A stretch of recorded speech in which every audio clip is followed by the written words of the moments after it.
the edge of the universe, 400 men and women are probing the immeasurable blackness of space. Their leaders are an Earthman with no fear and a stranger with no heart. Travel beyond our time and solar system, into new galaxies, into worlds beyond your dreams. Star Trek, every week, in color on the NBC television network.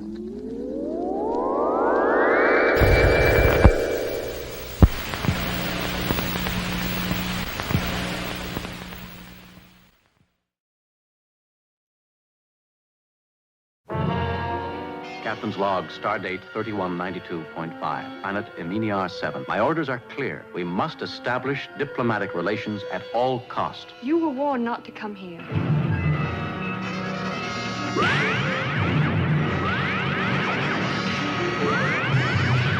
500,000 people have just been killed. Our duty now. Your duty doesn't include stepping into a disintegrator and disappearing. I'm afraid mine does, Captain.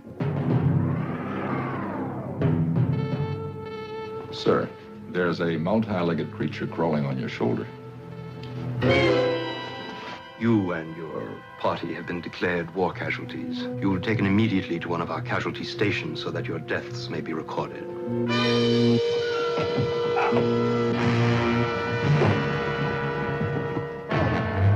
If possible, we shall spare your ship, Captain, but its passengers and crew are already dead.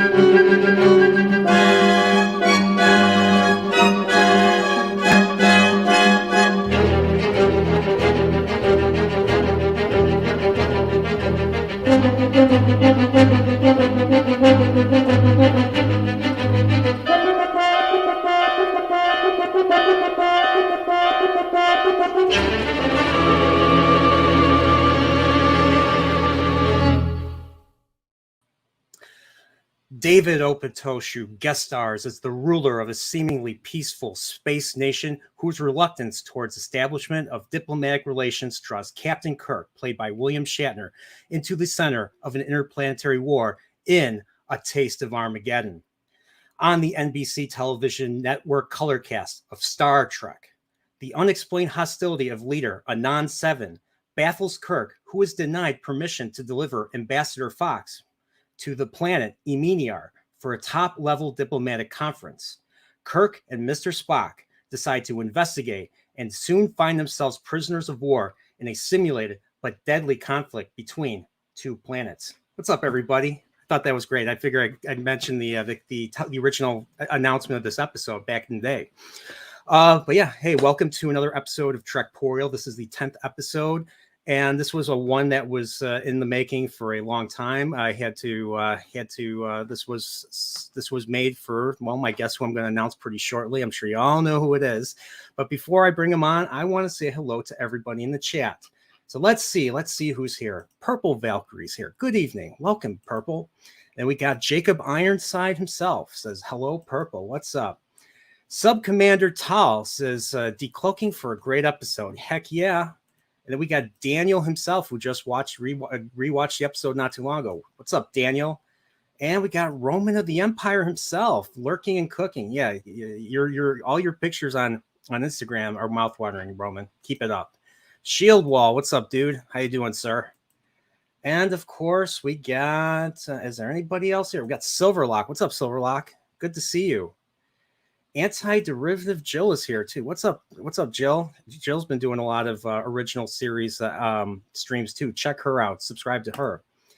And we got Joseph Dredd. What's up, Joseph Dredd? How you doing? We got. I think that's pretty much it. I think I covered everybody. So without further ado, let's welcome the guest of honor, the artist formerly known as Salty Texas C, but here he is known as Salty Ambassador C. What's up? Where's your guest, dude? Me? I'm the guest of honor. No. Yeah, You know what the big, first of all, Brian and I wanted to do this for months. For months. This is not a lie. And just scheduling and conflicts and everything else. We didn't get to do it till now. And this was actually, he asked me, what episode do you want to do? We said, I love this episode. So cheers to Starporial 7 for being patient. And I just want to say this. I really, really, really like your editing skills. I love your intros. So thank you for that. And thank you for such a warm welcome. Hail to everybody in chat.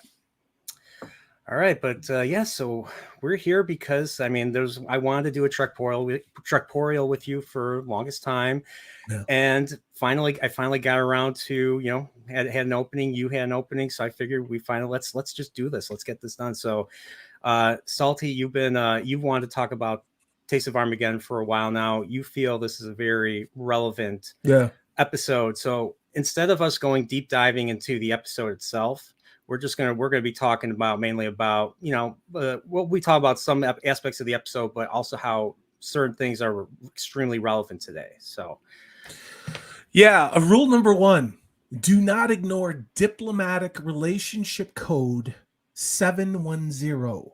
Mm-hmm. Do not approach. It's not a joke. It's not a maybe. It's GTFO. Come back at another time. All right. That's the big thing here. And again, the ambassador, who is a huge pain in the ass in this, really, he is the catalyst that drives them committing to going into this planet in the first place. Now, you did a really good job, Brian, of showing the conflict that happens. And, essentially what the story comes down to is it's a world with advanced technology that kind of has a one world government type of a thing going on, and they rely on AI to control their planet. Now, I don't know if you guys have been paying attention to current events and certain industrialist billionaires with the name of Bill, and other people in the name of Soros and all these other people, but that's exactly what they want for us. And when it's crazy how Roddenberry was so ahead of the curve in so many ways. He was so progressive. A lot of stuff was very anti-capitalist, very anti-war, very utopian. Yeah. But even Gene Roddenberry couldn't imagine a future where there were more than 2 genders. Can I just say that? I love that about this whole Star Trek thing. Isn't that funny? Yeah. Isn't that funny? I mean, if people, you've seen the complaints, fans of this older stuff will say, this is different from what we remember. And then people who are fans of the hashtag all Star Trek hashtag in their opinion will say it was always this thing that rhymes with smoke, or bloke or whoa. Yeah. Okay. So I like to use code words. I still like to use code words. They're a lot of fun. No, it's a context thing. I'll let you take this super chat, but then I'll shut up. All right. Well, we got Daniel here for $5. Tip towards your eventual multiple personality disorder drink visits. Because I watched probably the single worst adaptation. No, the worst adaptation of all time. Now, not necessarily worst show, but the worst adaptation. The worst fantasy adaptation to date. We have to qualify everything now to date. Yes. I am with it's worse than, there's going to be disagreements, but I think this is worse than Rings of Power. Even though Rings of Power is not an adaptation, it's the story that Tolkien never wrote because, Tolkien wouldn't write shit. Yeah. Yeah. It's like, it's funny. The big show comes out tonight on HBO. Another video game based show. Now the question is, will there be action? Will there be a lot of action, or will there be a lot of walking and talking and lack of subtext, very lack of subtext in dialogue and just a lot of white man bad, 14-year-old trans girl knows everything, that type of stuff. And again, that's not me saying that, that's the reviews saying that. But it's funny how all these agenda items are everywhere. What's wild about watching older series from the 60s, and it's funny, I'm gonna say this, but watch Bonanza, watch Wagon Train, watch all of these shows. The human element and the human experience is so part of every story. And when we look at current entertainment, maybe entertainment that started since 2016, That human element Yeah. is missing. It's missing. And this particular episode of Star Trek, the original series, to me, I think is where Kirk is confronting something that at the time this episode came out, I mean, I wasn't born yet, but watching this as a kid in the 70s, could you imagine anybody willingly getting into a disintegration chamber because a computer pretended there was a war, and because of that, it hit a certain area? So now 1 million or 3 million people per year have to self-delete because an AI tells them to? This is crazy. We were horrified. Yeah. Now it's like everybody's going, well, so when does that start? You know what I mean? Like, so when are we doing that? You know?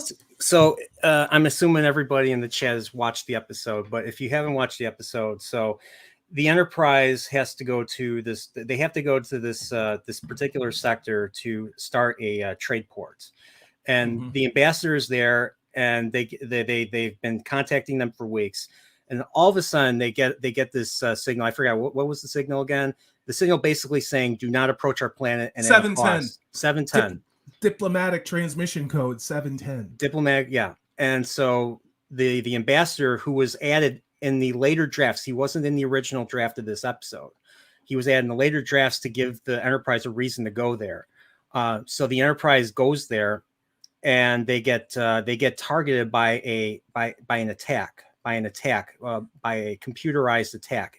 We learn that the people on Aminiar and the other end, the third planet in the system, Vendikar, are at war. But instead of using real weapons and destroying the shit out of each other, they have a very comfortable and very clinically comfortable means of fighting war by which allows people to maintain. It's for the good of civilization. It's not for the good of the individual. It's for the good of this. It's for the greater good. Yes, as you would say. And that just, I mean, for the last few years, I still want to be careful what we talk about, but a particular thing that happened in 2020, kind of brings that to mind. And then stuff after that about, shaming people for not doing certain things or for not, being in line or towing the line or everything. Because I'm sure in this episode, this episode strictly from the point of view, of the crew and the government, but you kind of wonder about all the other civilians who are not part of the government. I'm assuming they have a media. I'm assuming they have a means of mass communication. And if people don't fall in line, there's probably going to be a lot of shaming and a lot of, mean shit or bad shit that will, result if they don't comply. And and I mean, the thing is, if they fail to, in this episode, people fail to report to these disintegration machines, it was part of a secret agreement that nobody knew about. Well, maybe they did. I don't know how much the civilian population in this episode knows. Yeah, I mean, this conflict had been ongoing for 500 years, and they were using what they called fusion bombs. So, the long and the short of it is they were nuking the hell out of each other for a long time on these planets. And somebody somewhere in their infinite wisdom is like, hey, can we stop living in a radioactive hellscape and losing all of our city and culture and art? And can we just keep fighting this war, but not actually use the bombs and the mechanisms and the machinery and the commitment of beings to a war and causing actual horror? And instead, we'll skip the part where you actually have to invest in something and see the consequences of your action. And let's just have this box over here where we're like, it's like, remember if we used to play like with sticks and go bang, you're dead? Yeah. Like, that's basically what this is, except on a scale of millions because the computer says so. So then you have to go into the microwave of doom or whatever it is, and you go into the disintegrator, and then that's it. You're erased, and then everybody pretends this is okay. Everybody pretends this is okay because it's normal, because this is what they've been doing. And again, for 500 years. For 500 years. This is also a civilization that calls Kirk a barbarian, and the human race and the Terrans of the Federation barbarians, because they're still fighting actual wars and causing devastation. Yeah. This episode, it's memorable for so many reasons, not the least of which is a beautiful co-star who's on there. And of course, who's on that like white on rice? Our man Kirk, the whole time. But Spock and Kirk are down on this planet. They got taken hostage They do the old disappear behind the furniture to get the guard to think they're gone thing, basically. And they club the guard. telepathy. Yeah, he uses like telepathy to make you don't see me. You don't see me. It's like, it's a little ridiculous. And you see, how they attack the guard. Kirk attack, karate chop right in the freaking neck, and knocked him out. You would think it was Spock to just do this, the harmless, neck pinch. No, it was Kirk just hitting him in the neck with the karate chop. So, yeah, and there's an interesting moment in this where when you look at the character of Spock in the original series and then through the progression, even in the movies, Spock to a fault is logical. Yes. And in this episode, when the leaders of the civilization are explaining how civilized they are by not just blowing up their own civilization and causing radiation damage and everything else. And this is so much more clinical, and it just makes so much more sense because we're saving things for the future generation, and there won't be climate change and then all this other bullshit. No, sorry. But Spock, no, it's okay, dude. Carte blanche. No, dude, yeah. I mean, like, we're gonna go there. Yes, we are. We're gonna go there a lot, yeah. But even Spock says, I logically can understand this, but I do not agree with this. Like I understand, but that doesn't make it right. Like sometimes things can be logical and it's still the wrong thing to do. And I think that was a really important scene because you've got Kirk going, this is insane. This is crazy. How can you murder all of your own people? They get into a box and self-delete themselves because a computer tells them to. And I don't know. The relevance of this was very different in the 1960s when this came out. Vietnam War was first starting out. You had the civil rights movement that was going on. The horrors of, America had been in Korea for a while before that, World War II. There's a lot of context to this, in the world that Roddenberry wrote this world for. Come on, man. We didn't have any of the stuff that we're dealing with right now in any way, shape, or form. So. I liked you bringing up Vietnam was very interesting. The concept behind this episode, the person who wrote the episode, I believe his name is Robert Hamner. He came up with this idea based on the fact that they are, Robert Hamner, and they were developing the neutron bomb. And the thing that I don't know how true it is about I'd have to research the neutron bomb myself. But the thing is, it would leave the building standing, but the people would disappear. And that's that whole idea of, fighting wars with, keeping the buildings secure, keeping civilization intact, but the people still dying and everything. That's where this came from. Yeah, that was a real thing. And I remember reading about that, in that they agreed not to develop it because it was too attractive.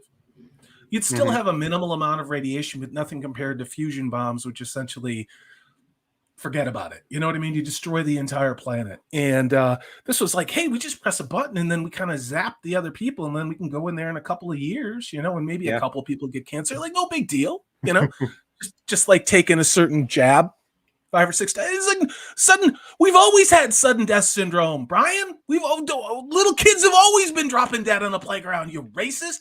But the whole point of all that was it was making the horror of war easy. Clean, yes, absolutely. Yeah. I mean, one of the best things that he says that Kirk says at the end is disease, horror. That's what horror is all about. That's what makes it a thing to be avoided in the first place. And like you said, they forgot about that. Yeah. But what point did I want to make? I've been so thinking about this. Sorry, dude. I'm all over the conversation. place. Great conversation. One of the we talked about it. What Daniel brought up right here. This is something that stuck out to me, but I didn't quite understand. Now, I first saw this. I think I was in high school. I think I was a freshman or sophomore when I got this tape. So the tape that you see on the thumbnail, I actually owned it. That version, that's the blue tape, 90s version. They did not include the Next Voyage, by the way. The 80s tapes, VHS tapes, included the Next Voyage. That segment that I showed, was the next. That was what they used to show at the end of every episode, and they showed it in those old VHS tapes. That's how I found out they existed, because they weren't in the newer tapes. But in this case, Yeoman Tamara. She was originally supposed to be Janice. Like they wrote Janice, even though Janice has been gone for like several episodes now, they let her go, and they brought different people in. So she was in the previous production, which was Return of the Archons. The thing was they couldn't start this episode until after Space Seed. So Space Seed was originally 24, Taste of Armageddon was 23, but it's actually the reverse. Okay. But they never changed the production order in the they never changed the production order officially. So that's why the tapes, the VHS tapes, the one that I have on the thumbnail still says episode 23 instead of 24. But Wow. One thing that really stuck out, and the one thing I kind of wish would have set up more better was seeing people actually off themselves if they could as a result of this. Now lined I know up, this was lined up, waiting patiently. Spock is instructing Yeoman Tamula. They have an interesting thing. Like he's always, deferring to her, asking her, to do stuff, which is pretty cool.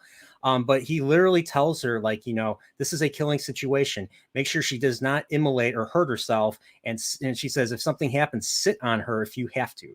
And this is what Daniel brought up here, and it really stuck out to me, even though it never really, in my opinion, never really paid off, because we never really see anybody actually off themselves, despite because they're destroying the disintegrating machines in the latter part of the episode. Like they're going around just like shooting the shit out of it. They had to really watch the budget, so they made the disintegration machines all the same. Just for the sake, like there was a big, but this would have been a high budget episode had they not went through through the process. Because the big thing is budget. Like there were outdoor, scenes that they were going to do that they're like, fuck, we can't. This is over budget as it is. We're just going to make a freaking matte painting, and we're going to do it a far away shot, and that's how we're going to shoot the one. We're going to shoot the one scene outside, and everything else will be in corridors. From I think stage 10, I believe.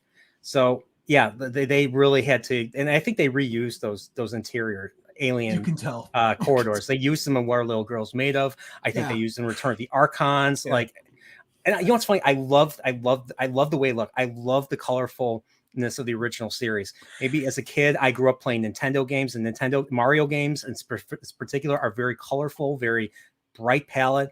And maybe the reason why I got into the original series as a kid was because of that color, but also because of the great characters and the acting and everything. It was something to look up to. We look at these shows now that have been high def restored. In some cases, you got a show that's 60 years old on Blu-ray now, because they went back and scanned the film. But when this show came out, not a lot of people could afford a color television when this show was actually on TV. Now, people in the big cities on the coast could, but even the first time I saw Star Trek was on my grandparents' console TV, and they'd never bought a color TV because you got a TV.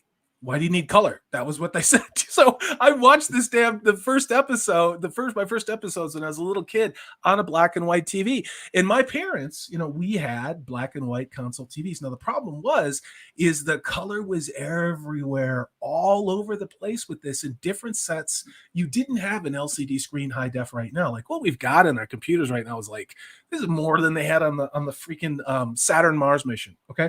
But why so many of those shows from the 60s had so many bright primary colors was because those CRT or cathode ray tube TVs could not handle a lot of color in depth and in detail. So that's why it's a very primary canvas, because, RGB, you got red, green, blue, and it looked great on the TVs.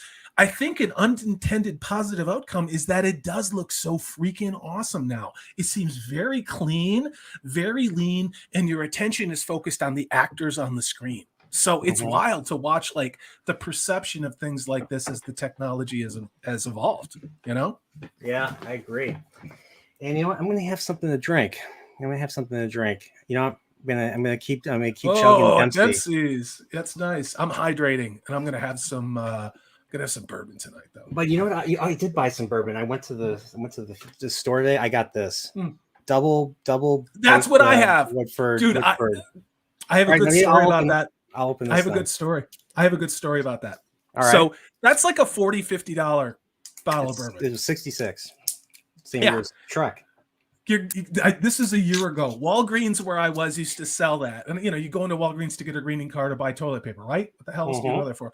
But around here, they have little liquor sections. So I was cruising by, and I look over at the liquor, and there's Woodford Reserve on clearance for $12 a bottle. And I'm Holy like, shit. did I just have a straw? Like, you know, did they turn the Hydran Collider back on? And am I going to a weird? And it's like, and I said, is this really $12? And she's like, yeah, it's really $12. You got any more in the back? And she said, maybe. So I bought 20 bottles of that, 20 bottles of that for $12. And I'm still drinking my way through it. Why? Because Salty Mama didn't raise no fool. I'll tell you that. So, And there you go. true story. Very true story. That was good vamp though, right? I was totally vamping. Like, Oh yeah. This smells very very pleasant. it's delicious. I would not clean spark plugs with it like that Valentine stuff you were drinking. But Or Dempsey's. the other thing about this episode, and it's a rare event, Scotty is left in charge of the Enterprise with McCoy. You got Scotty and McCoy having all of these interactions in complex moral, tactical command decisions. It's something you don't see very often, because Bones is always there to be the morality and conscience of Kirk, while you've got Spock being the cold-hearted logic bastard Vulcan that he is. And to watch Scotty, Montgomery, you know, Scott act in a way that is so heroic. And to me, I thought he was like, I wanted to see Scotty command a starship. Like his command presence was off the charts. If you haven't seen this episode, he stands up to this ambassador bureaucrat asshole who essentially is asking Scotty to endanger the ship for the goodwill of the planet that just tried to nuke them. And it's like, he's like, I don't care if you court-martial me. I don't care what you do to me. I'm not lowering the shields, mofo. I got that clip. You guys ready? Yeah. All right. Diplomacy, gentlemen, should be a job left to diplomats. You will, of course, immediately resume a peaceful status. No, sir. I will not. What did you say? I'll not lower the screens, not until the captain tells me to. You are taking orders from me. You will lower the screens as a sign of good faith. My authority. I know about your authority, but the screens stay up. I love this. This is one of Scotty's best scenes, best moments in probably all of Star Trek.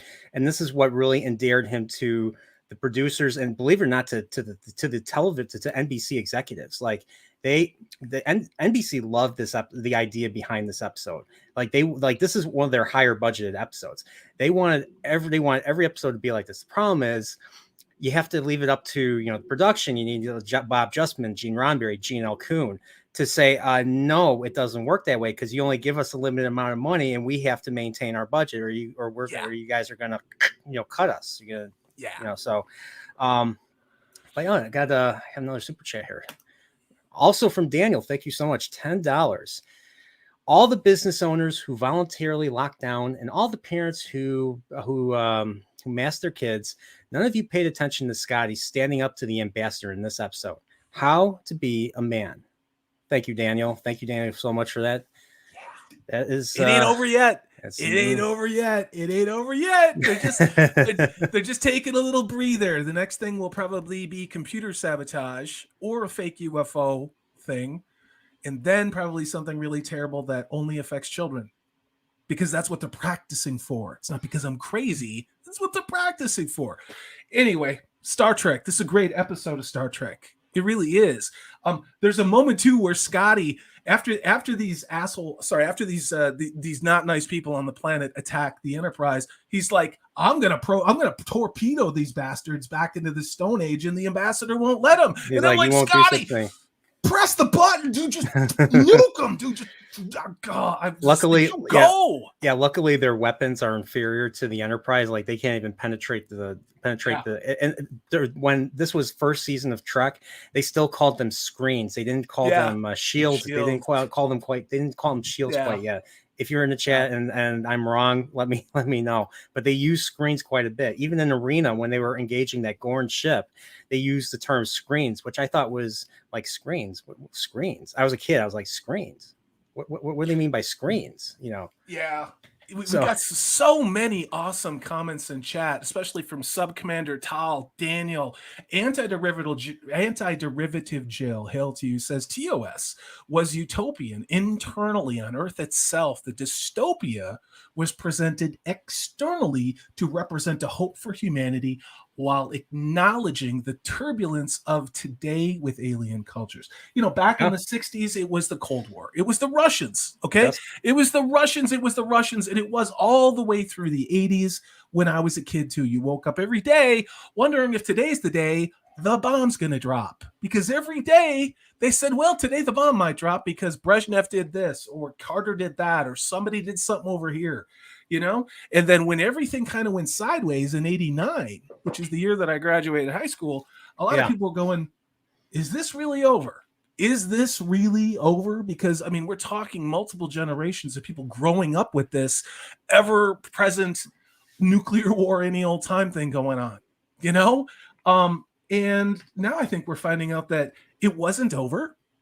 Some people just became dormant, and the money behind those competing forces decided to rebrand itself and then to infiltrate our own Western leadership and to now be driving us to the same agenda that they wanted to accomplish with the Cold War. But, you know, what do I know? I just pay attention. Shield, I'm totally with you in that regard. That's exactly after learning this about Mr. Duhan, about, you know, what he went through. Absolutely. Like, he is probably one of the biggest chads in Star Trek, in my opinion. Like, we were talking about it in the green room.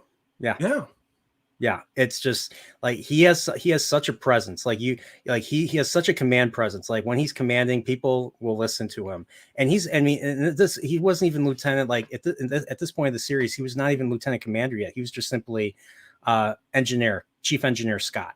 So this is like the second time he's been in command. The first time he was in command was in Return of the Archons, which is another very relevant episode. If you've seen that, remember, that's the one where they go to the planet and everybody is controlled mentally by the computer. Whereas in this episode, people still had some of their agency. In Return of the Archons, there was no agency. So when the computer had to reset or reboot at the red hour, then everybody went out of control and there were riots like crazy, or as they called in the episode, festival, you know, festival. And it was nuts. Like love. It was like jazz. That's pretty much what it was. Daniel says, I have one nitpick. How did the ambassador beam down when Scotty wouldn't lower the screens? Well, he didn't. I have a theory on that. I was watching that today. I think, one thing that, and I didn't show this in the clip because the clip would have been too long and YouTube would do its YouTube, you know, pull its shenanigans if I kept the thing. But he basically threatened Scotty's, you know, commission and everything, or court martial and everything.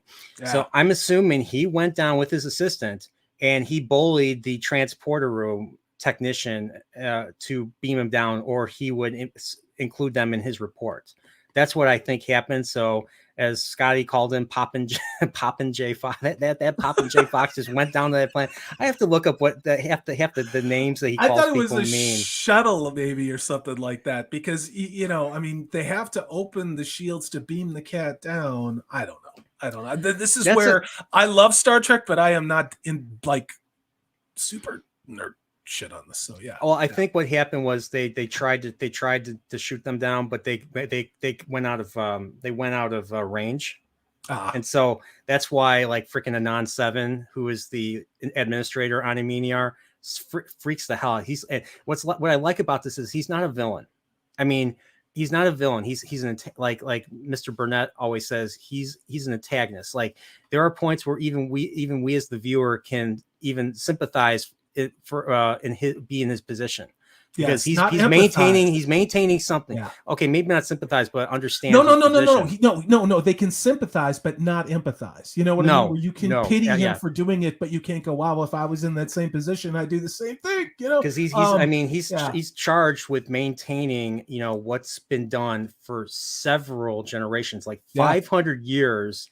I mean, the United States of America, our main institution, has only been around for not even a quarter of that time, and these people have been doing this shit for double that time. So you can, yeah. No, go ahead. yeah. So he's trying to maintain that while also, all these people were brainwashed into believing that, their way of committing war is the better way. Yeah, And well, that's why he kept saying all the shit that he did to Kirk about, you're barbarians. Yep. We don't want anything to do with you. Yep. You cause death and destruction wherever you go. Here it's clinical. Our children will still have clean air, and our beautiful arts and all of our culture, they won't have to grow up in radiation. And Kirk's like, that is the whole point of not having a war and killing civilians, is you have to deal with the consequences of your actions, And yeah. I want to say hello. This is the first time I've seen Signed Book Collector in a Nerdpoil chat. Welcome. Thank you. I'm glad you're here. And thank you for leaving this comment. There is time for war and a time for peace. Sometimes you need to stick and sometimes you need to talk. Yep. Whereas what was Teddy Roosevelt known for? Speak softly and carry a big stick, Yes. Yeah. I love Theodore Roosevelt is in Thomas Jefferson. I have 2 portraits of the little framed ones, and you guys don't ever see them. They're in my office. And the words of wisdom, these 2 imperfect men, in the actions they took by actually conserving nature, and not only that, but establishing and trying to codify a decentralized federal government, also in the spirit of exploration. Why do you think these globalists are trying to destroy that? Why do you think? Because in all of that, the individual matters more than the state, more than the bureaucracy. And that's the thing about this particular episode. And Brian, if you may have a different opinion, that's fine. But to me, Kirk is going, each one of those people that you say has to go self-delete themselves in your little microwave of death over there, they count for something. You're calling me a barbarian because I'm willing to pick up a firearm and go on a battlefield and face my enemy face to face, but you're sending women and children to just go delete themselves because a computer tells you to, and because you don't have to pick up the pieces, you don't have to see the carnage or watch the horror of war, you think you're more civilized? I mean, to me, Brian, this is one of the most terrifying, inhumane things I could ever imagine. You have literally taken away not just the value of the individual, but you're taking away the human experience, okay? If you have to delete another human face to face, it ain't an easy thing to do. But if you just say, okay, go in the microwave of doom over there, and you're like, oh, it's so sad. All right, let's get back to our meeting. That to me is totally horrifying. Oh, I totally agree.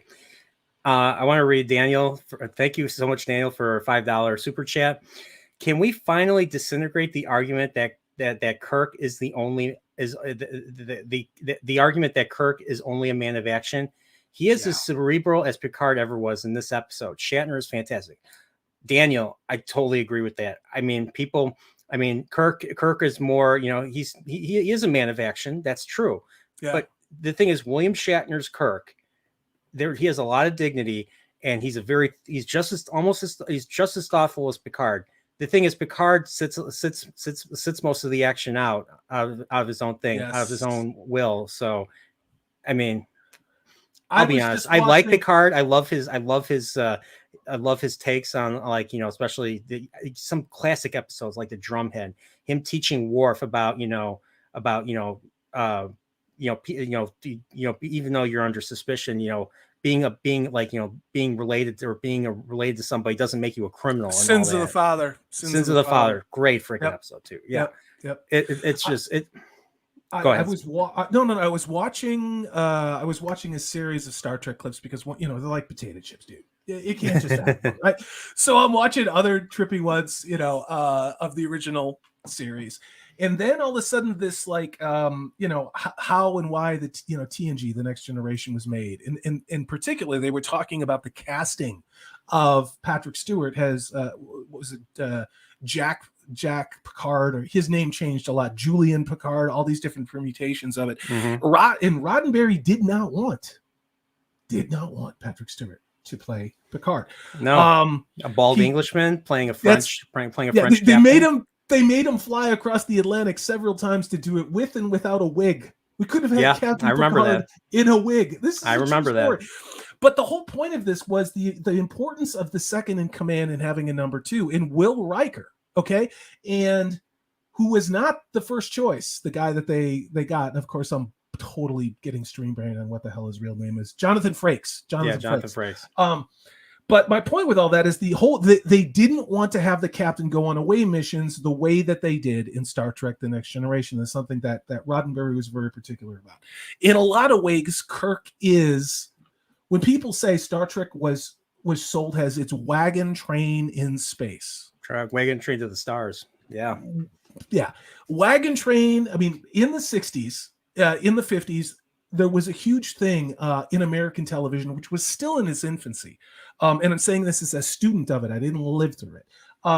That Westerns were an incredibly popular genre. Everybody loved the Old West. I mean, this is right after World War II. You know, you had the 50s. People had this nostalgia of the way it was in the Old West. So many shows were out there. Bonanza, Gunsmoke, Wagon Train, The Rifleman, Gun Will Travel. Every major network, the 3 networks, had a Western show with this Western hero archetype of the cowboy. Yeah. Kirk, to me, is a cowboy. Kirk is a cowboy, all right? Cowboy and diplomacy, as Spock would say in Unification. and I think Spock is the embodiment of postmodern 60s logic at that point in science and things like that. I really do think that.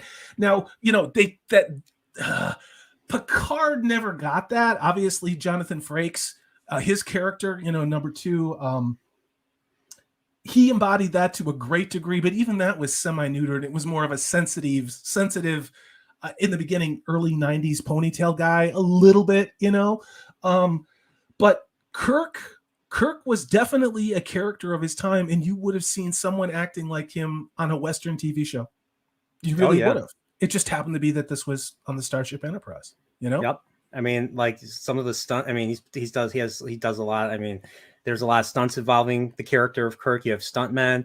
I mean, Shatner was doing some fighting in this episode. Like the original script didn't have a whole lot of action. They added action to this episode in particular to make it, you know, to make it more fun, to make it more accessible for parents and children.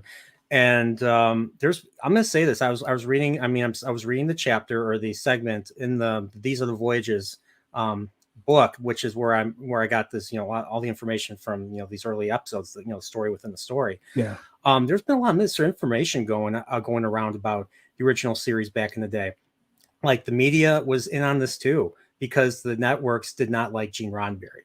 Gene Roddenberry was a huge thorn in their ass. He was a huge thorn in their ass. They did not like to work with him.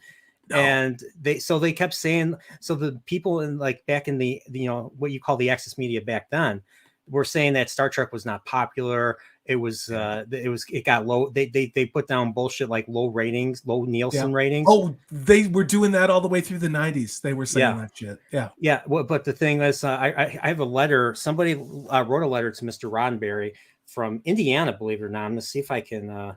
I want to read that letter here. Let me call a few people out in chat. Slasher Fred has been saying some awesome things. He says, "Have you guys ever seen the gunfight at the OK Corral movie that starred the late DeForest Kelley?" I have not. I need to. I need to see that. I need to see The Enemy Below, which is what Balance of Terror was basically written based off of. You know, there's a lot of stuff I need to see. Captain Horatio Hornblower, which is the character that inspired Captain Kirk. Especially the way he is in Balance of Terror, you know, there's so much like source material to that Star Trek. I haven't seen that Star Trek owes a lot to. The one thing I did see though that Star Trek, Star Wars, and almost every science fiction franchise does owe it to recently was Forbidden Planet. If you haven't seen Forbidden Planet, you got to see Forbidden Planet. Because you know what? Even though it's a movie, it's a 50s movie, it's a single movie based on the Shakespeare, The Tempest. I added it to my Star Trek shelf because you know what? There would be no Star Trek if it wasn't for Forbidden Planet. There you go. There's a lot of essential science fiction that came out in the 50s, not the least of which is the War of the Worlds from I believe it's 1957.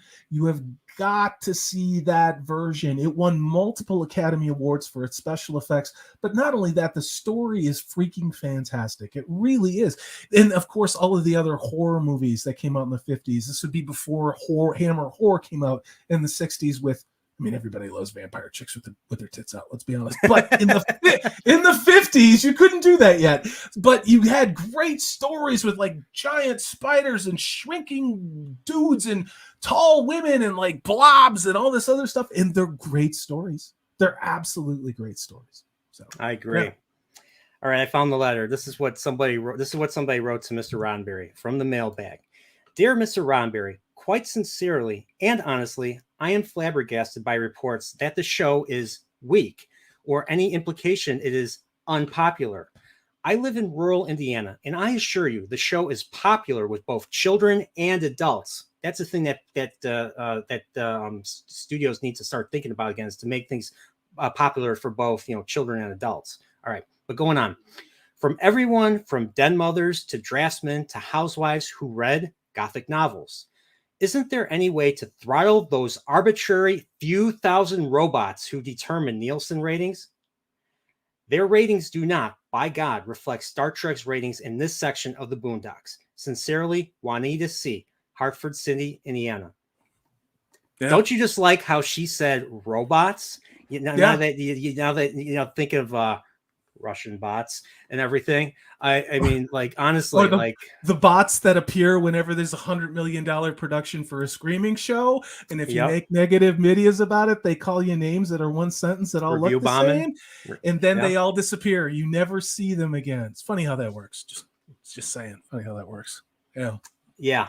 So, but yeah, I read this. I was like, holy crap, this is extremely relevant to today. So I figured it was.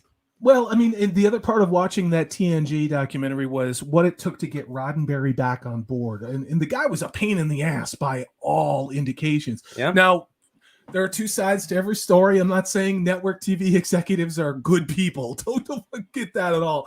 But Roddenberry in particular was very resentful. And he was very resentful for having been primarily left out of the motion picture stuff. And I think that's really had a burr in his ass about like TNG. As far as these episodes go, Brian, how many times did they rewrite this script? I mean, I don't want to put you on the spot, but you're usually like Mr. Supernotes. And it's fascinating because we were talking about that before we went live, is how much care went in and how many rewrites went into the script, because they bring external people in who weren't necessarily familiar with all of the source material. And so it ran through the creator of the universe, who put it through the show's Bible to see if it would make sense. Can you imagine somebody doing that now? Like, no. We can't make a show unless it's consistent with the story we created. Nope. Yeah. Jesus. I got it right here. The script timeline. Robert Hamner's story outline. Number 1, Robert Hamner's story outline, September 12th, 1966. Number 2, Hamner's revised outline, gratis, September 23rd. Hamner's second revised story outline, gratis, September 26th. Hamner's third revised story outline, gratis, September 28th. Then the staff revised the story outline, October of 66. Hamner's first draft teleplay, so that's 6. That's October 17th. Then Hamner's second draft teleplay, November 9th. 8, Stephen Karbatz's script polish, 1966. Karbatz's second script polish, November 28th, 1966. Then Gene Kuhn's rewrite, December 12th, 1966. And then additional page revisions by Kuhn, December 15th and 21st, 1966. So 11 stages in the script timeline. And Mr. Roddenberry was not involved in this episode. I think he was focused on Space Seed, on the production of Space Seed. So Kuhn, being his kind of his right-hand man in this regard, was the one that pretty much ran A Taste of Armageddon. And he's the one that rewrote a lot of the episodes. He rewrote this episode quite a bit. And he's the one that wrote that famous Kirk speech. He's like, yeah, we are killers, but we're going to get up and we decide we're not going to kill today. Because the instinct can be fought. See, Yeah. and you're getting into what I wanted to talk about, the scene where Kirk, once he's escaped the captivity, and there's a really funny scene that Nerdporial put in the intro where, sir, you have a multi-legged arachnid on your shoulder. I love that. I'm like, and he says it. It's like saying your shoes untied. It's like a shoe, your flies unzipped, and the guy looks down and he gives him the Vulcan pinch, and I'm like, all right, that was good. That was and good. You know? One thing that I'll show some of the clips. I'll show. I have the episode up. I'll share it. I forgot to do that. But where is it? Yeah, right here. I mean, go ahead.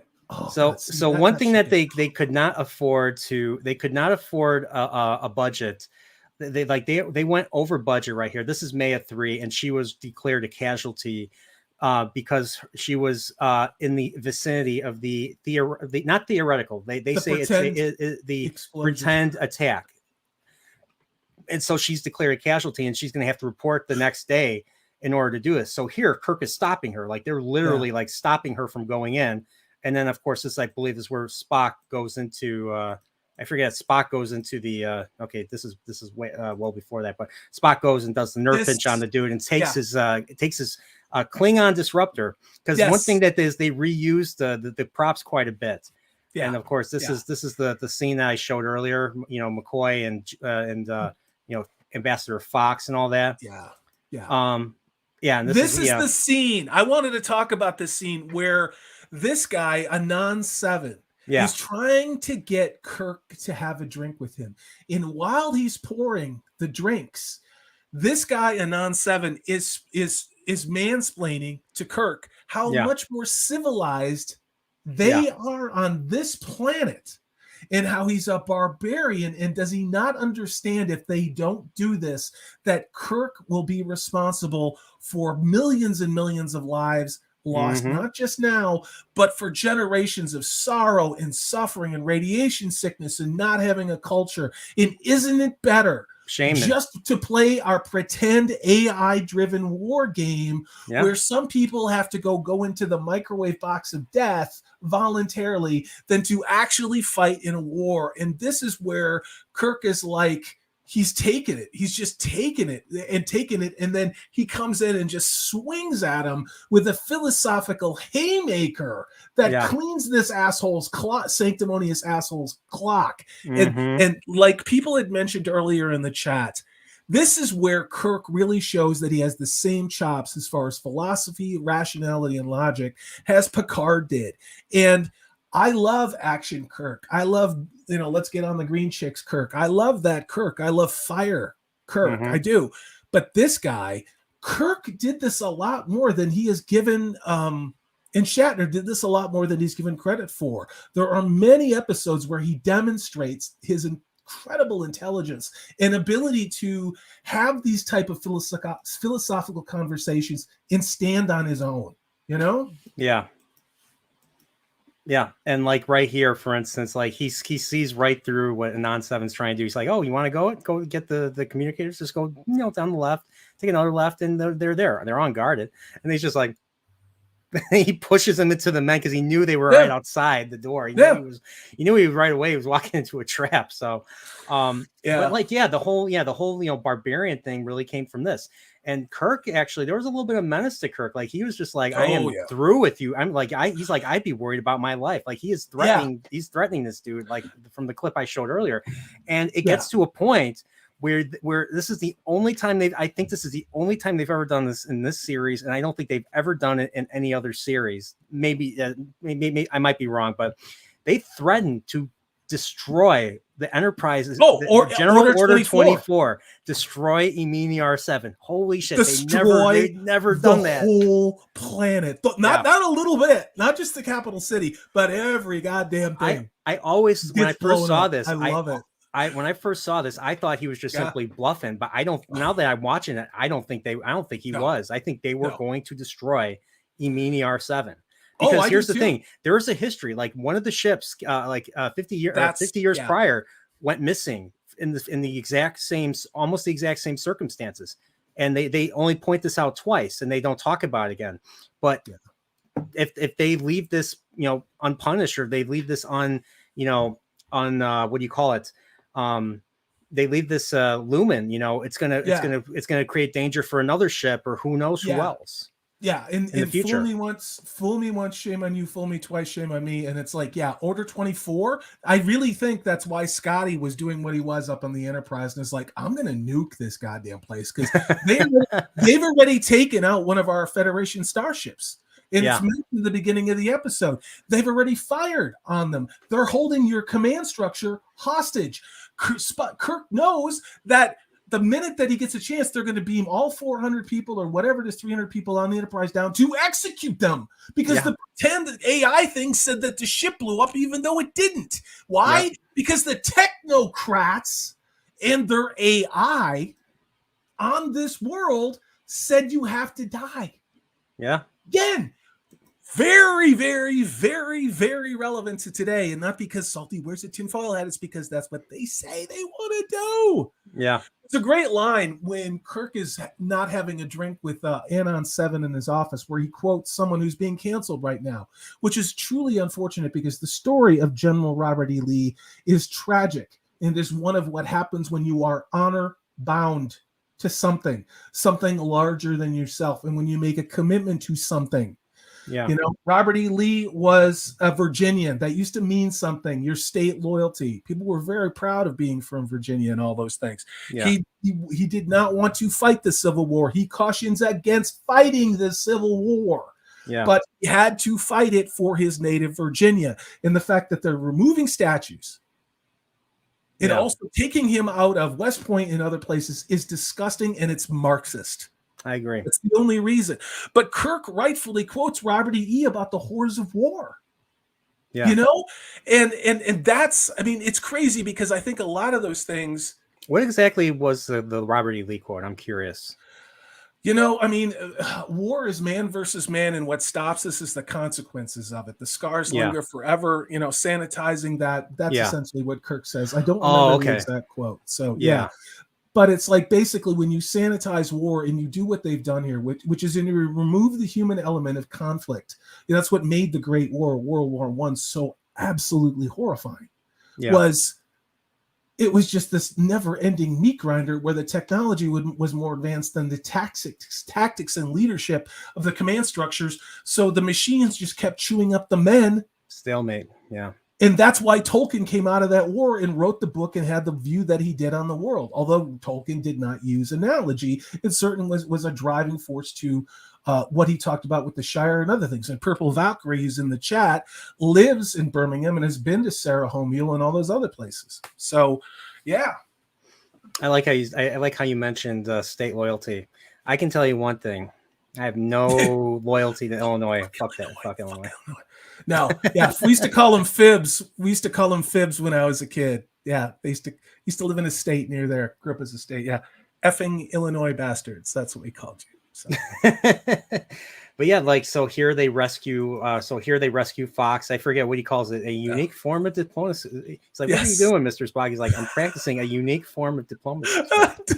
And these uniforms are a little much. Let's be honest about it on this planet, though. It's like, I love this episode. Look at the primary color palette, like Nerdporial said, but this was because TVs were crap back then. That's why they made it look like this. And we just saw it. They did not have the budget. They didn't have any optical budget left, so you couldn't see the beams. There were no beams coming out of the weapons. You just hear blah, blah, blah.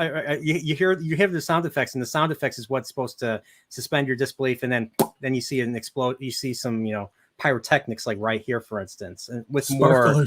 And I love the sound effects that they use in the show for explosions. They're just so I've not heard them anywhere else. Maybe in other 60s television, I'm sure they used them, but honestly, this is so weird and trippy, trippy hearing this. Roman of the Empire says something in that this go get into the box, the microwave of death box. It sounds like Canada. We all know what's going on there with their death panels. It's the same thing you want to do. Oh, okay. I thought you were talking about this. It is because there's too many people. There's too many people. People are the problem, not the corporations. Yeah, that are doing everything. Not the place over there. What's it called? China. Yeah, with all of their unfiltered coal plants and 4 billion people. Yeah, it's not China. No, it's not them. Yeah, Sub-Commander Tal says it seems hard to believe Kirk would have that much disdain for an entire planet and its people. Yeah. Maybe. I don't know. It's like I'm just like I'm hearing this and I'm watching this episode for the first time. Like, holy crap! I'm like, this must have been. Would you bet against that? Would you bet against Kirk? That's the question with this. No. And that's where I was like, his balls are this big, and he's like, just kill them all. We'll find somebody else. All right, like enough of this shit. Do you know what I mean? Like, you just reach a certain point where, come on, you're riding around in the Enterprise. You're trying to pick up green chicks. You just want to chill out, drink some Romulan ale, have a good time, right? And then assholes are like kidnapping you and like trying to blow your ship up and tell them, you know, like all this other stuff. And you just got to have one of those days where you're like, shit, I just can't do this anymore. Order 24, man. Just order 24. Nobody tell the Federation. I wouldn't fault Kirk for that. That's all I'm going to say. You know? Yeah, this whiskey has a good amount of heat going down. Yeah. That's why I've got it. Woodford Reserve, baby. Yeah. All right. It's pretty good though. Very good. Much better than Dempsey's. Sorry, Dempsey, if you're still listening. And Valentine. Yeah. Valentine. Oh, you mean that car part cleaner? Spark plug cleaner. Yeah. Spark plug cleaner. You know, at the end, Kirk destroys the computer of this episode. And really what it does is it takes away the convenience of non-personal warfare. You know, one of the things that we saw with the Iraq War in the early days, and I'm talking about the one in 89 or 88, Operation Desert Shield, and then again in around 2000 when the invasion was launched of Iraq, when CNN was showing all of the inbound Tomahawk cruise missiles. Yeah. Now, none of what I'm about to say is in any way disrespectful to our servicemen and women, sailors, Marines at all. At all. It's not what it's about. But it's about a culture that CNN at that point, you know, remember when CNN was all about like, let's go and get all the terrorist people, and now CNN's like, let's let all the terrorist people in, you bigots. It's funny how like that all that changes. But when you dehumanize warfare and you make it into this push button warfare thing, which I think that was also part of what the story and the analogy was in this, was the modernization of warfare, going from the way it was in World War II, going from what happened in Korea. It was ground pounding jungle hell in Vietnam. But I think that they were looking ahead at all of these things where you just press a button and you can wipe out millions of people. And in this case, you don't even have to worry about radiation or anything. It's just like they delete themselves in the microwave of self-deletion. You know? It's very, very, very comfortable and very well, you know. And it's horrifying. Yeah, it's horrifying. Scary. Yeah, but Kirk destroys the computer and he says you can wage real war or you can end this. And Anon 7 says that war is in both of their natures.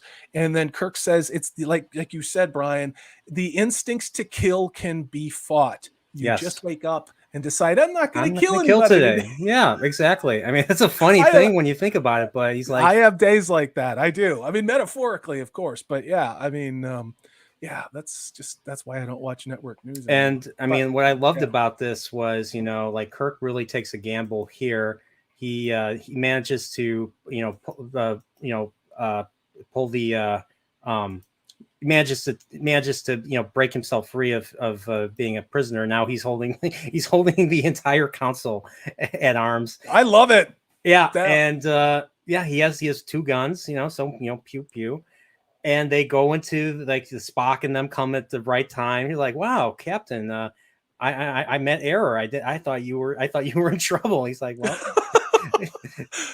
I'm Kirk, bitch. What do you think's going on? Exactly. I got this well in hand. Yeah. Daniel says that's why he left Chicago years ago. It was the most corrupt city and state in the country. The last time I was in Chicago was to go to the Chicago Art Institute. It is a magnificent museum. It really is. It's one of the best in the countries. I do want to go back there.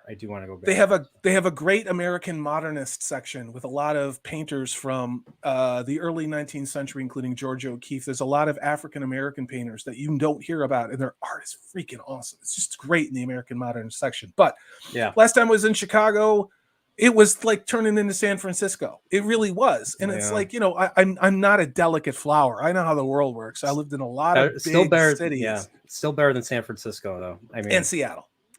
Oh, Seattle, and Philadelphia, Portland, and Detroit. Yeah, I don't want to go to any of those. No, I don't know about that. We're talking about Chicago now. You're fucked. No, I mean, and yeah, and I hate the Bears too. But my point with all that was, yeah, I just wanted to shout out Daniel and yeah, Sub Commander Tal says these disruptors and sashes would be reused, like you mentioned, Brian, Yep.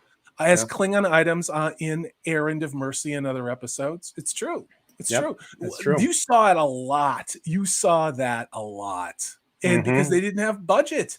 That's part of what killed the show, you know? The old movies, the 6 original movies, they reused a lot of stuff too. Like things that were built for the motion picture were almost all reused for the Wrath of Khan. The Klingon ships were from the motion picture. They reused those for the Kobayashi Maru. They reused the Epsilon 9 station, flipped it upside down. That became the regular one, you know, lab and everything. Yep. It's crazy what they went through during this era, the 60s, and then the movie era to maintain, you know, to save money. And it's just, and nobody noticed it. When I went and saw Wrath of Khan as a kid, I think I was 12 because Khan came out in 82, if I remember. You didn't notice that regular one was a flipped space station. You didn't notice it at all. You're like, holy shit, that's cool. You know, I read the novel. I read The Wrath of Khan. The God, what was his name? It was the same guy who did all Vora McIntyre, I think. I believe so. But I used to always read the books before I'd go see nerd movies and stuff. And reading the book, there's a little bit more detail, like about what happens with Khan, like on the Sand Planet and everything. But seeing these things, and it goes to show you don't need to focus everything on CGI. You don't need to have all that. What you need to have is a competent director and respect for the story and characters that stay within the intellectual properties Bible. And it's the one thing that all of this streaming shit, all of these remakes gets rid of, is the fundamental thing. The problem with these shows is that these shows were about the human condition. They were about the hero's journey. Yep. We have a lot of entertainment corporations, Disney is at the head of it, that is a sponsor of the transhumanist agenda. Okay? Transhumanism is not just little kids chopping things off and taking drugs to, you know, terrible shit. Okay, it's not just that, it's also removing Western civilization's core basis of what is good and what is evil and the value of the individual. That is why when you try and watch these shows, they poison you. It's like drinking tainted water. That's the problem with modern entertainment. Now, we can call it woke, we can call it intersectionalism, we can say all that shit, ESG, like I do. At the core of it, what is wrong is that it is being sponsored and driven across the planet. Entertainment is a vector to, they're not going to get me, I'm 50-something, all right? The kids. The kids don't know mother and father, boy and girl, nuclear family, right and wrong. If they don't know that, they're kind of ceasing to be human, which is what the agenda of all of this is. And that's why a lot of us are losing our shit on pop culture. And that's why we make the videos that we do, because we're trying to say, you know what, this is a lot bigger than just like, oh my God, I don't like who they cast as Allie in The Last of Us. You know, it's not what it is. I agree. I totally agree. I want to read Daniel's super chat for $5. Thank you, Daniel. You've been really generous tonight. The generosity war is never over, Althor. That's from the Wheel of Time. I know this is not a Wheel of Time stream. Everything's a Wheel of Time. Well, I mean, yeah, we got some co-conspirator. My co-panelists want to turn my channel into a Wheel of Time channel. Just saying. But Daniel, for $5, the ultimate lesson here is that comfort kills, which is literally the reason our culture is also dying today. Oh, I agree with that. Yeah, people will sacrifice anything for comfort. I think, you know what's weird is people can continually compare now to 1984.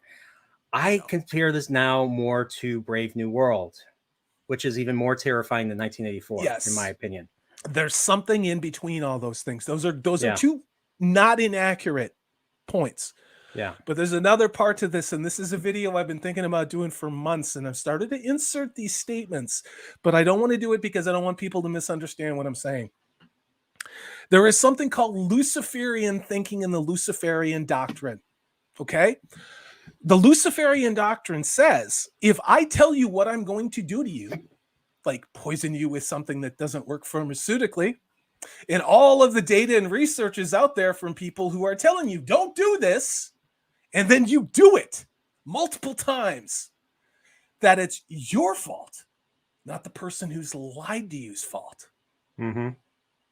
Yeah. Same thing with climate and weather stuff. Same thing with transgenderism. Same thing with a global government. Same thing with a computer-controlled digital currency.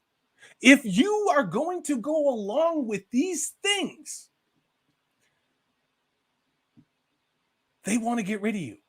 Yeah. That's it. It doesn't matter. It doesn't matter. If you fight these things, they're at least like, hey, all right, that at least that person is trying to save themselves. But if you just go along with it, they think less of you than the people that they called the names in the media. And that's what's crazy. And I think there's a parallel to this Star Trek episode in that all of these people, all of them were masked, vaxxed, boosted. That's what this goddamn television show is to me. And I've tried not to say it until now, but that's what it comes down to. You know what I mean? Like, we have to do it. Everybody else is doing it. We've always done it. So, like, that's what it is. You know? And you've got Kirk going, it doesn't have to be this way. This is insane. You've got to stop. Yeah. You know? At the end of the day, who benefits from a civilization like this with an advanced AI controlling it? The only reason this is happening is because those in power, the tiny little elite in power, don't have either the intelligence or the self-interest in actually resolving the conflict.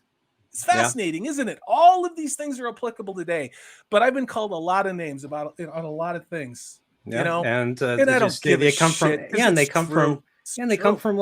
comes from lesser people who are beneath you, and you shouldn't even bother paying heed to. I'm not worried about it. I appreciate their views and their comments in my videos. That's all. Yeah, exactly. Yeah, you're welcome to say whatever you want. It just, doesn't mean we have to believe you or take you seriously. That's the thing. So things should always be questioned. People are imperfect.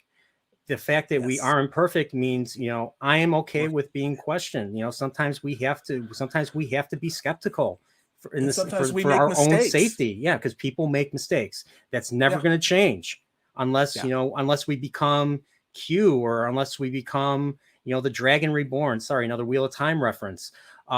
Seriously though, but like we're human. We're going to make mistakes. Even the top people in institutions even the collective minds of institutions will make mistakes. It's okay to be skeptical. Daniel says, my super chat is why Kirk has so much disdain for even the people of these planets. It's true. No, and that's the thing I learned, and I'm not going to talk a lot about stuff, and I'm not trying to be peculiar. It's not relevant to YouTube, but very complex global systems have one purpose, and that is to become larger and more complex. That is the only purpose and reason for existence. Is when you have a complex system, it never has enough money, it never has enough resources, it can never accomplish its mission. So it exists only like a cancer to ever expand and take more of healthy, productive fuel to then fuel its inefficient complexity and ever-growing cancerous growth. And look at the EU. Just gonna say that, and that's what they're trying to do here. But I love this episode, Nerdporial. I think I gave this one, out of all the Star Trek stuff, original series, I think I gave this one an 8.5. And it's not for the special effects, and it's not for the uniforms and all this other stuff. It's for the speeches. It's for the moral dilemmas that are there. It's for Scotty stepping up and going, boom, bitch, you ain't lowering shit on my ship. You know what I mean? It's for Scotty doing that. It's for DeForest Kelly in a different way, having that kind of conflict with Scotty, which is fantastic. And it's also, I love this episode, and it's one of those things where when you watch this as a kid in the 70s or in syndication in the 80s, you could have never imagined that this was the way 2023 was going to be. We thought we'd have flying cars. You know what I mean? Yeah. Even in the 90s. You want to tell me that this is where it was going to go? You know what I mean? And it's like, why we're here? Because they plan to do it. Because they're like, wait a minute. Yeah. How are we going to get rid of all of them? We got to have more control. many people and all this other bullshit. It's crazy, right? Because if you just leave us alone and you have peace, some pretty marvelous things can happen. The problem is that it doesn't let a lot of people who are billionaires and sociopaths and Malthusians, it doesn't let them in their little cabal of child stuff have more power. And that's the only thing that matters. And I'm sure shit isn't like the welfare of the planet and our species. So, yeah. What did you think of this episode? How would you rate it, Emporio? I mean, I would probably be in the same range. It's not. I mean, I don't think it's the best. I mean, it's one of the best of the series, one of the best of the first season. But there were so many great episodes of the first season, so this is kind of ranked lower than a lot of them, like especially Balance of Terror, Space Seed, Arena, freaking heck, even freaking Corbin Might Maneuver. But this is like, but in terms of the story and the like you said, the moral dilemma, the point of this, and just the creativity behind that, how headed this is, I have to give this probably the same rating as you, 8.5 out of 10. Yeah. Just the idea, this planet fighting their wars with computers. And if there's a direct attack, made by a computer, which is not a real attack, like, there's no bombs hitting people. It's a designated place, a designated target, according to the computer, what the computer says. And the people in that area have to report to a disintegration chamber within 24 hours. It's crazy. And people deleted themselves for 5 centuries, longer than like I said this earlier, this is double the length of our major institution, United States. Yeah, it's true. It's crazy. And I just love how this is one of the few episodes where Kirk will have none of it. Kirk has none of it with these people. Like he is threatening to, this is probably the only time a Starfleet captain threatens to destroy an entire planet with the Enterprise. Like, and Scotty is in the communication is like, I'm going to photon torpedo the whole damn surface. He said that too, because Scotty was like, I'm done. I'm just done. F this clown show. Let's just nuke this place and get our guys and get out of here. Yeah. Which I respect. I really do. And the guys just say hello. He came in at the last moment. Nosferatu's here. Hail, dude. I don't know who this god Poriel is, but I don't know. I mean, it must be a cool dude, I think he's like the uncle. He's the uncle of drunk Poriel, allegedly. They're still waiting on paternity. Probably the mentor. No. He's probably the mentor of drunk Poriel. Yeah, Sensei, Nosferatu. Hi. Yes. Hi. The Mr. Miyagi of Mr. Miyagi. It's true. Of drunk only instead of wax on, Nosferatu does wax off. You know what I mean? I'll say that. We love you, Nos. We love you, Nos, but that's for breaking my balls on a stream a couple days ago. Daniel says, if this is an 8.5, then Modern Trek is a 0. I think you're being far too generous, Daniel. I do. I think Modern Trek is meant to do one thing, to destroy all of this in TNG and the legacy of these characters. And I've said this during that we did episode 8 of Wheel of Prime on Friday on the White Cloaks. And I was talking about, like, this is going to be my next major show I'm going to be watching and talking about the next day, Picard season 3. And a lot of people, I know a lot of people are like, why? I keep saying I understand. I have reasons to believe that this may be different. If it might not be different, I could be totally wrong, and I'm willing to own that if it is, because I learned that way with Strange New Worlds. But the thing was, with Strange New Worlds, Akiva Goldsman was running that show, so you're going to get a lot of the same crap from Akiva Goldsman. This show is being run by Terry Matalas, season 3 of Picard, so it's going to be run by totally different people than seasons 1 and 2. How is he affiliated to J.J. Abrams? I don't know, but he was affiliated with. He was affiliated with. He worked on Voyager. He was Brandon Bragg's assistant on Voyager for a few seasons, and he wrote a few episodes of Enterprise. So he's Voyager got the most. Okay. Yeah, Voyager was okay. Enterprise sucked. I'm sorry. The later seasons were pretty good of Enterprise. Season 3 and 4 mainly. But he wrote a couple episodes from season 3, which was a phenomenal season. Yeah. But I think if there's anybody that's working on stuff, he's probably the most qualified to kind of, keep the legacy of classic Trek alive. And I know a lot of people don't like Mr. Burnett. I mean, Mr. Burnett has gone on record to say he's seen this series twice already, and he really loved what he saw. And this is someone, Mr. Burnett, he might have unique takes on other stuff, but I've seen his Star Trek streams.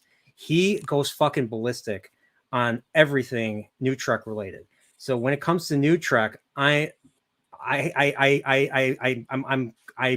so far I believe him.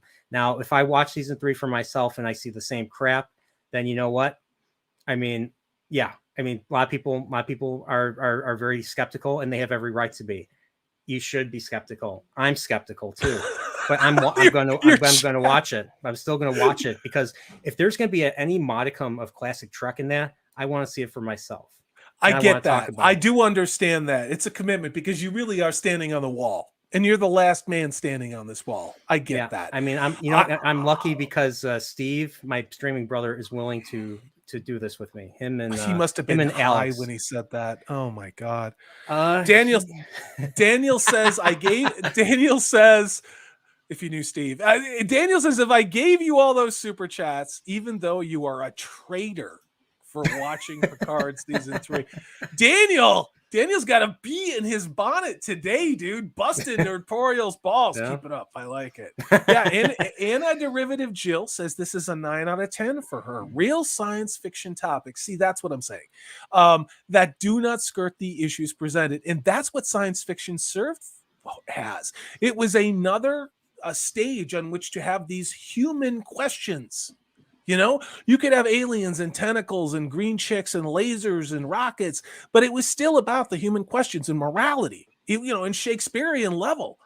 Sometimes these questions didn't have answers, but the questions were asked for the purpose of how can we be better human beings? Again, something that's entirely absent from transhumanist agenda shit that we're getting now, whether it be The Last of Us, in my opinion, from what I'm seeing, Wheel of Time, any of these remakes, Halo. I mean, what the hell? I mean, what's good?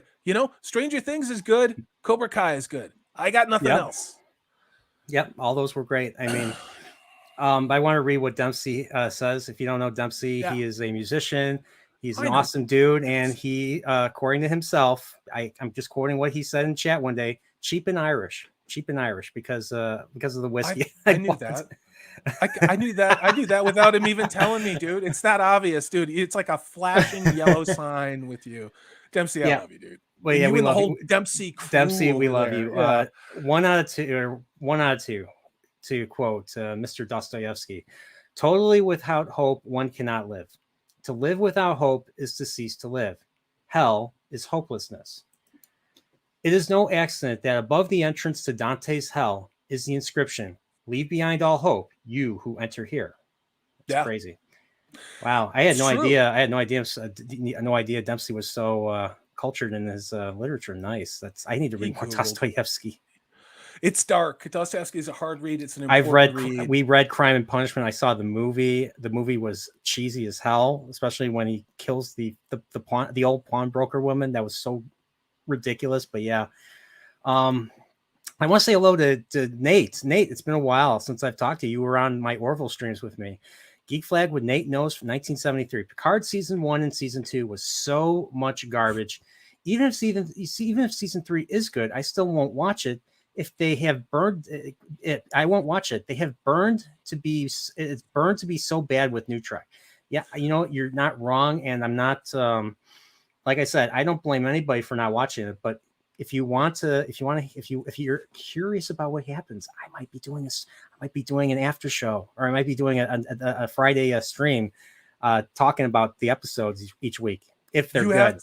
You have to text me. You have to text me after you watched it and say it's dog shit or it's not as bad. I will have to. I just before anybody else, like, you got to tell Steve and I and Nathan, it's like, because then we could hop in backstage, because we do that sometimes. We'll like go to each other's studios and just bitch and vent because it gets to us. But to get back to what Dempsey was saying with that Dostoevsky quote about the reason that sign is hung on hell, I'm going to use the analogy of Hollywood current year and for the past several years is the entrance to hell, because it is not giving us the human stories anymore. again, because it's going to premiere tonight in 5 minutes, as a matter of fact. The Last of Us on HBO is a show about transhuman agenda, trans casting, pronouns, replacement of this, replacement of that, disempowering, destroying, taking away. The entire marketing plan of the show is that white man pussy bad. You know what I mean? And 14-year-old non-binary girl with a filthy mouth somehow has more power and more agency during a zombie apocalypse. You know what that is? That's called transhumanist agendas. That's what those are. A humanist agenda would be like, my God, this girl needs a father figure to help her get through the goddamn zombie apocalypse. That's what a human being would do. Mm-hmm. But no, that's not the messages that we're getting. Thanks for having me on the show tonight, dude. I really appreciate it. This is a hell of a good conversation. Yeah, dude. I love this episode. I just I love talking about this. And like I said, I know you were passionate about talking about this. That's why I said, carte blanche, just say whatever the fuck you want. And I know it's pretty great. So but yeah, this was a great episode. This was a great Trektorial. Thanks once again, Salty. I'd love to have you on again. Talk about this stuff, because this is pretty hell cool. Yeah, dude. But pick another episode. I love talking old classic Trek, because again, like, I'm old, as everybody tells me. I was with the dinosaurs, and sometimes having a different perspective, it adds to the conversation a little bit, So thanks to everybody in chat. You guys are freaking awesome. Yeah, except Nosferatu. He's just okay. He's just okay. Scrambles the death dealers here. What's up, man? How you doing? But yeah, I loved. Just now the question is, like, one thing that they kept doing before we go is just like, they left it to the audience whether or not the negotiations work. They leave Fox on the planet, and he negotiates with they after a couple centuries, they finally make contact, use the old equipment, and they make contact with Vendikar. And then because of that, now hopefully there will finally be there will be peace, and there won't be war, and then all this bullshit will end. But this bullshit bureaucrat has to nut up and be a man and face the consequences of not Kirk's actions, but his own ineptitude and his own impotence. Yeah, that's what this is about. He's a pussy hiding behind an AI saying, I can't do anything about it. Now he has to do his job and lead. Yep, he's got to step out of that programming, because I'm assuming the education system here, they programmed their children to believe all this about the computers, and to believe the institution, and to have a very, as they say in the episode, a very strong sense of duty, which is beyond crazy, which is beyond insane, in my opinion. And that's why Kirk was willing to destroy this planet. That's how crazy it is. But everybody, thank you so much for tuning into this Trektorial episode. If you like the stream and you want to support me, I mean, there's memberships available to become part of the Nerdporial Continuum. Got several happy members. I want to do something nice, especially in the next couple of weeks. Now that I'm working again, I can, let's get some incentives going. But yeah, and I actually made an outro for the sake of, once again, for my members. So this is once again, this is great. I love working, doing these type of streams, having different people on to have different takes. We're not all going to agree on stuff. Is like to quote Mr. Salty, the artist formerly known as Salty Texas C. This is not an echo chamber. You are free to disagree.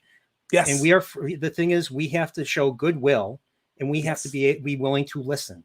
We have to be willing to listen, and we have to show a modicum of respect for, if you have an opponent. Like, I don't agree with, I don't agree with a lot of people that I stream with about certain things, like, means, some people like the Orville. I'm kind of in between. I like the Orville a lot, the new season, but there were problems that I had with it. And the way that they ended the season, I had an issue with, especially, the Kalon being allies all within an episode, and then keeping, the opposing ideology, alien races, bad. Well, maybe not the Mocklins. I don't give a shit about them, but the Krill, they should have tried to maintain that relationship with Krill. I just felt like it was regressing, but that's just my opinion. I want to shout out Nerd Punk Waddle, who's been lurking this whole time. It's awesome to see you. Joseph Dredd says, thanks for the stream so much. Somebody, where is it, said that the ambassador had to nut up too, and that's true. Another government bureaucrat who's not worth a shit is going to get a whole bunch of people killed for their stupid ideals. Where have we seen that one before? All right, I got to get out of here. Show me this intro. You guys are awesome. I love you guys. But all right, really Dempsey. But yeah. All right, guys. All right. Once again, take care. Have a good night. Have a safe Monday. Going back to work, and stay incorporeal. Bye.